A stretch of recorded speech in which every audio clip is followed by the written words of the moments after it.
Hello दोस्तों, आप सभी का स्वागत है हमारे यूट्यूब चैनल एसएससी कोचिंग पे। दोस्तों, आज है 5 दिसंबर और 5 दिसंबर के जितने भी मोस्ट इम्पॉर्टेंट करंट अफेयर के क्वेश्चन बन सकते हैं, सभी प्रश्न हम लोग इसमें करेंगे। तो आप लोग एक बार वीडियो को लाइक शेयर जरूर कर दीजिएगा और यह क्लास आपको डेली सुबह 6 बजे मिलती रहेगी। तो यह आप डेली क्लास सुबह 6 बजे आप देख सकते हैं, ठीक है ना। इसमें राष्ट्रीय और अंतर्राष्ट्रीय करंट अफेयर भी हम लोग देखते हैं। तो चलिए स्टार्ट करते हैं हम लोग आज के पहले प्रश्न के साथ, ठीक है ना। और यह क्लास आपको डेली सुबह 6 बजे मिलती रहेगी। चलिए, आज का पहला प्रश्न है, हर वर्ष भारतीय नौसेना दिवस मनाया जाता है। तो हर वर्ष भारतीय नौसेना दिवस मनाया जाता है। यह कब मनाया जाता है आपको बताना है, तो इसको आप याद रखिएगा। यह भारतीय नौसेना दिवस जो मनाया जाता है, यह 4 दिसंबर को मनाया जाता है। कब मनाया जाता है? 4 दिसंबर को मनाया जाता है। जो कि इसकी शुरुआत जो हुई थी, इसकी शुरुआत जो हुई थी मई मई 1972 में, ठीक ना। मई 1972 में हुई थी। लेकिन जो 4 दिसंबर को यह मनाया जाता है भारतीय नौसेना दिवस, क्योंकि 1971 में भारत पाकिस्तान युद्ध में यह 4-5 दिसंबर को भारतीय नौसेना ने यह पाकिस्तान पर आक्रमण किया था। इसके उपलक्ष्य में यह 4 दिसंबर को ही भारतीय नौसेना दिवस के रूप में मनाया जाता है, ठीक है। यह बातें आपको याद रखना है, यहाँ पे आप याद रखिएगा। अगर बात की जाए भारतीय नौसेना दिवस की, इसकी स्थापना सबसे पहले 1612 में ईस्ट इंडिया कंपनी ने रॉयल इंडियन नेवी के नाम से की थी, ठीक है ना। रॉयल इंडियन नेवी के नाम से की थी इसकी स्थापना। लेकिन जब भारत स्वतंत्र हुआ 1950 में, भारत जब स्वतंत्र हुआ 1950 में इसका नाम बदलकर भारतीय नौसेना रख दिया गया। भारतीय नौसेना इसका नाम रखा गया। तो यह 1950 में इसका नाम भारतीय नौसेना हो गया, ठीक ना। यह स्वतंत्र भारत के बाद इसका नाम बदला गया, ये भी आप याद रखिएगा। तो यह 4 दिसंबर को ही मनाया जाता है, भारतीय नौसेना दिवस के रूप में मनाया जाता है, ये भी आपको याद रखना है। चलिए आगे चलते हैं। प्रयागराज में 2025 के महाकुंभ के प्रबंधन के लिए उत्तर प्रदेश में नए घोषित जिले का नाम क्या है? तो यह आपको याद रखना है कि यह महाकुंभ मेला लगने वाला है 2025 में। अगर पूछा जाए कि यह कितने वर्षों के बाद लगता है, तो याद रखिएगा यह 12 वर्ष के बाद लगता है महाकुंभ मेला, ये भी आप याद रखिएगा। यह 2025 में यह लगने वाला है, 12 वर्ष के बाद यह मेला महाकुंभ मेला लगने वाला। और इसमें एक उत्तर प्रदेश में एक पहले 75 जिला हुआ करते थे, लेकिन अब कितने जिले हो जाएंगे? 76 जिले हो जाएंगे। यह कौन सा जिला बढ़ेगा? तो यह महाकुंभ नगर जिला के नाम से जाना जाएगा, ये भी आप याद रखिएगा। इसमें यह अगर पूछा जाए कि इसमें कितने तहसील, कितने गांव और कितने थाना आएंगे, इसमें याद रखिएगा 4 तहसील इसमें आएंगे और इसमें 56 थाने, ठीक ना, 56 थाने यहाँ पे आएंगे और 67 गांव इसमें आएंगे, ये भी आप याद रखिएगा इस नए ज़िले में, ठीक ना। यह आपको याद रखना है, इसे महाकुंभ नगर के नाम से जाना जाएगा, ये भी आप याद रखिएगा। आगे चलते हैं नेक्स्ट क्वेश्चन पे। तीनों नए आपराधिक कानून लागू करने वाली देश की पहली प्रशासनिक इकाई कौन है? तो यह तीनों आपराधिक कानून जो लागू करने वाले हैं, यह कौन सी प्रशासनिक इकाई है? तो यह आप याद रखिएगा, वह प्रशासनिक जो यह है चंडीगढ़, ठीक ना। चंडीगढ़ यह प्रशासनिक इकाई बनी है, यह तीनों कानून लागू करने वाले। तो ये भी आपको याद रखना है, वह कौन से कानून है? तो देखिए, वह है भारतीय न्याय संहिता, भारतीय नागरिक सुरक्षा संहिता और भारतीय साक्ष्य अधिनियम 1। यह जो है तीनों नए कानून है, इसको लागू किया गया है चंडीगढ़ में। यह आपको याद रखना है, यह केंद्र शासित प्रदेश जो चंडीगढ़ है इसमें लागू किया गया है सबसे पहले, ये भी आपको याद रखना है। इसकी शुरुआत पीएम नरेंद्र मोदी और अमित शाह की अध्यक्षता में की गई है, तो यह भी आपको याद रखना है, ठीक ना। चलिए आगे चलते हैं, नेक्स्ट क्वेश्चन चलते हैं।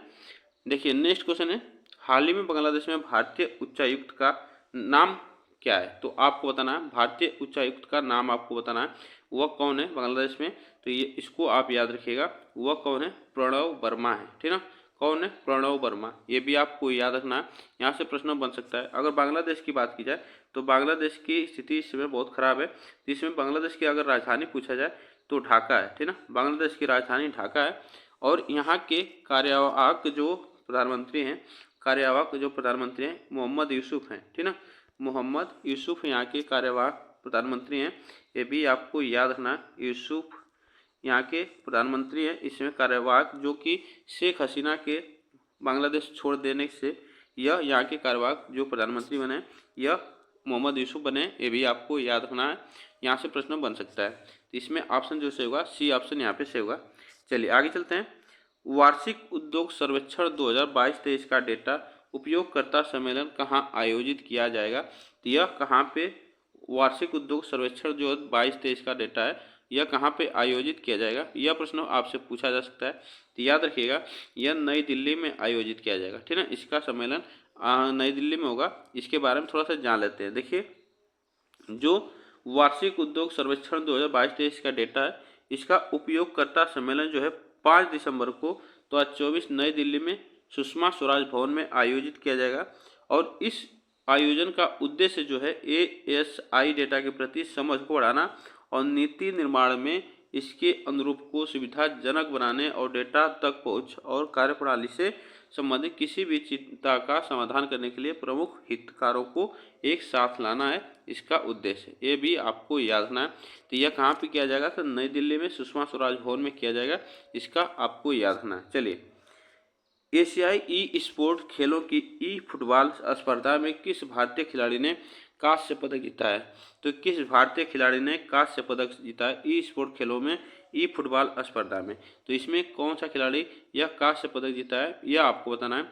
यह याद रखिएगा यह पवन कंपेली है, पवन कंपेली जो है इन्होंने यह कांस्य पदक जीता है, यह आपको याद रखना है। यहाँ से प्रश्न बन सकता है और इसके बारे में थोड़ा सा जान लेते हैं। देखिए भारत के पवन कंपेली जो है 3 दिसंबर को बैंकॉक में एशियाई ई स्पोर्ट खेलों में फुटबॉल स्पर्धा में कांस्य पदक जीता है। और पवन कंपेली ने इंडोनेशिया के आसगार्ड इजी को 2-1 से हराया और यह एशियाई ई स्पोर्ट खेलों में भारत का पहला पदक जीता है। यह प्रश्न आपसे पूछा जा सकता है एग्जाम में, तो यह आपको याद रखना है, ठीक ना।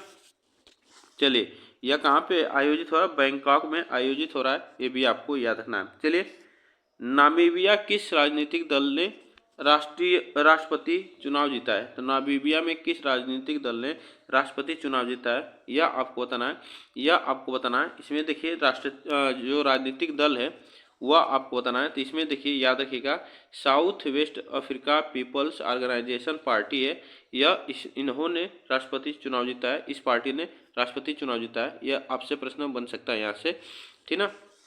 देखिए इसके बारे में जान लेते हैं।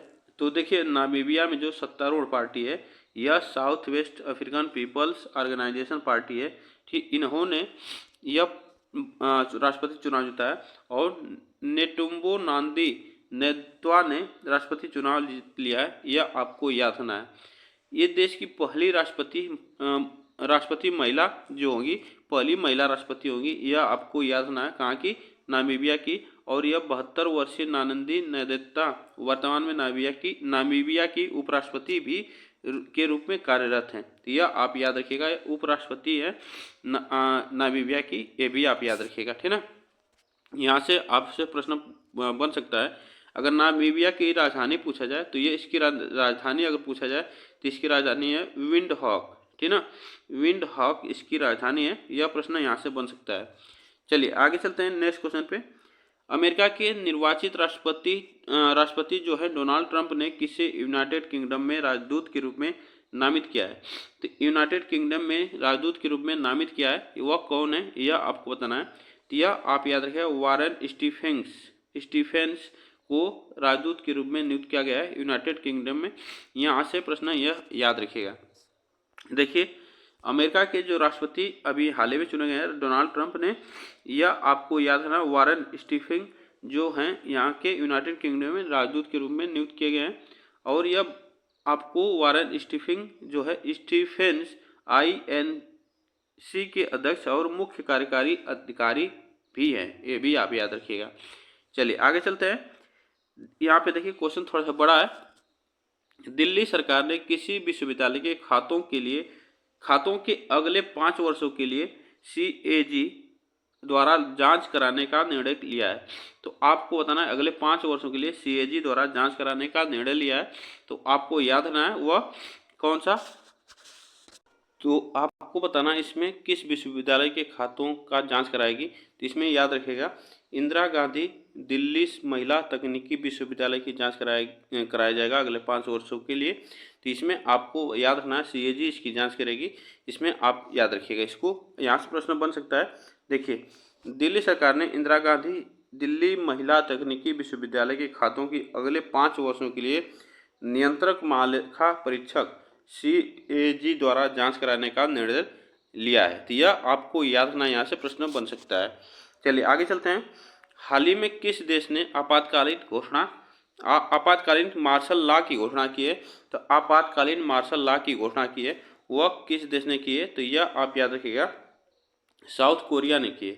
साउथ कोरिया ने यह की है, इसको आपको याद रखना है। अगर पूछा जाए जो मार्शल लॉ है यह क्या है, तो याद रखिएगा किसी भी देश में यह मार्शल लॉ जो होता है वहाँ के सैन्य बलों द्वारा उसको आधिकारिक प्रशासनिक इकाई उसको दे दिया जाता है, ठीक ना। वहाँ पे सैन्य बल उसका अधिकार वहाँ पे होता है। तो इसको आपको याद रखना है, उसका सैन्य बल का वहाँ पे अधिकार हो जाता है। देखिए, इसमें दक्षिण कोरिया के जो राष्ट्रपति हैं यू सुंग येलो ने आपातकालीन जो मार्शल लॉ की घोषणा की है। हालांकि बाद में राष्ट्रपति यू सुंग येलोन ने आपातकालीन मार्शल लॉ हटाने की भी घोषणा कर दी।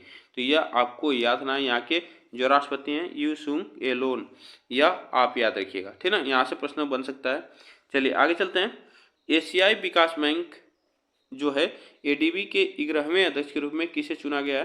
तो आपको बताना है इसमें एशियाई विकास बैंक के 11वें अध्यक्ष जो बने हैं वह कौन बने हैं। तो मसांता कांडो बने हैं, यह आपको याद रखना है। अगर पूछा जाए एशियाई विकास बैंक का मुख्यालय तो यह मनीला फिलीपींस में है, ठीक ना। यह आप याद रखिएगा मनीला फिलीपींस में इसका मुख्यालय, यहाँ पे आपको याद रखना है। अगर इसकी स्थापना पूछा जाए तो इसकी स्थापना याद रखिएगा, इसकी स्थापना 19 दिसंबर 1966 को इसकी स्थापना हुई थी, ठीक ना।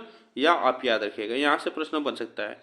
तो आज के लिए बस हम लोग इतना ही प्रश्न करेंगे। आप लोग बताइएगा यह प्रश्न कैसे लगे, और वीडियो को एक बार लाइक शेयर जरूर कर दीजिएगा और चैनल को सब्सक्राइब कर लीजिए, जिससे कि आपको डेली का करंट अफेयर यहाँ पे सुबह 6 बजे यहाँ पे मिलती रहेगी।